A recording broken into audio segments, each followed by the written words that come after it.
Assalamualaikum warahmatullahi wabarakatuh.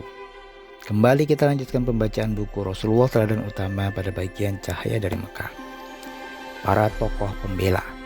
Suatu hari, Abu Jahal berjalan di Bukit Syafa. Beliau melihat Rasulullah Shallallahu Alaihi Wasallam seperti biasa. Mulutnya tidak bisa diam. Dia menghina Rasulullah Shallallahu Alaihi Wasallam. Lalu dia menyakiti keponakannya itu hingga kepala Rasulullah Shallallahu Alaihi Wasallam berdarah. Rasulullah tidak melawan, beliau hanya diam, tidak mengatakan apapun. Setelah melakukan itu tanpa rasa bersalah, Abu Jahal pergi. Lalu dia duduk bersama orang-orang Quraisy di sisi Ka'bah. Paman Rasulullah SAW yang pertama, Hamzah bin Abu Muthalib, marah sekali kepada saudaranya yang telah menyakiti keponakan mereka. Sambil berlari dia mencari Abu Jahal di Ka'bah. "Kamu berani menghina keponakanku, ketahuilah, aku telah masuk agamanya," ujar Hamzah menantang. Cepat kilat Hamzah memukulkan busur panah ke arah Abu Jahal. Kepala Abu Jahal terluka. Abu Jahal mundur, dia tidak berani menghadapi Hamzah, sang singa padang pasir. "Biarkan Hamzah, memang aku telah memaki keponakannya dengan perkataan yang buruk," ujar Abu Jahal kepada saudara-saudaranya dari Bani Makhzum. Abu Jahal kemudian menjauh dari Hamzah. 3 hari kemudian, pertolongan Allah SWT kembali datang. Hari itu, Umar keluar dari rumahnya sambil marah-marah. Pedang disandang di tangan. Niat di hatinya bulat untuk menghukum Rasulullah SAW. Di tengah jalan, dia bertemu dengan seseorang. "Hendak kemana, wahai Umar?"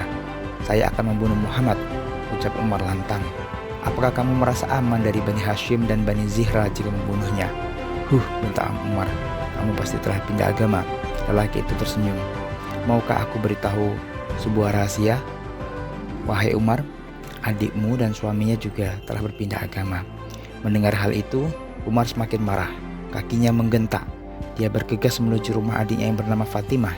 Di sana adiknya tengah belajar Al-Quran bersama Khabab bin Al-Ard. Umar mendengar suara bacaan mereka. Didorongnya pintu rumah adiknya dengan kuat. "Suara apa yang telah kau dengar tadi?" bertanya. Suara obrolan kami," jawab Fatimah. "Barangkali kalian telah berpindah agama," tuduh Umar. Suami Fatimah menjawab terang. "Umar, bagaimana pendapatmu jika kebenaran ada pada selain agamamu?" Umar marah. Adik iparnya itu dipukulnya. Fatimah menolong suaminya, tapi malah terkena pukulan Umar. Melihat adiknya terluka, Umar merasa kasihan. "Berikan kepadaku kitab yang ada padamu," pinta Umar. Adiknya tidak mau memberikannya sebelum Umar menyucikan dirinya. Umar mengikuti keinginan adiknya. Umar kemudian mandi. Setelah itu dibacanya tulisan itu, awal surat Toha hingga ayat 14. "Alangkah mulia kata-kata ini, katakan aku kepada Muhammad," ujar Umar. Khabab yang bersembunyi segera keluar. "Bergembiralah wahai Umar, semoga engkaulah yang dimaksud dalam doa Rasulullah. Beliau ada berada di rumah di atas Bukit Syafa."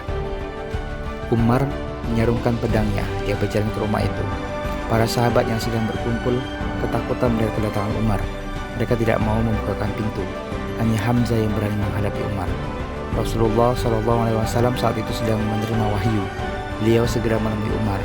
Beliau memegang baju Umar dan berkata, "Umar, hentikan ulahmu sebelum Allah menurunkan kehinaan dan kesiksaan, sebagaimana diturunkan kepada Al-Walid bin Mughirah. Aku bersaksi bahwa tidak ada ilah kecuali Allah dan engkau adalah Rasulullah," jawab Umar.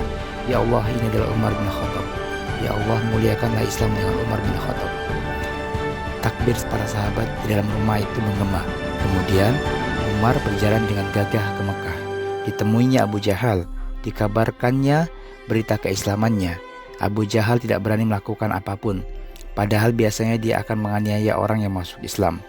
Keislaman Hamzah, sang singa padang pasir, dan Umar bin Khattab yang pemberani membawa ketakutan bagi kaum musyrik menyembah berhala. Apakah yang akan dilakukan kaum musyrik selanjutnya?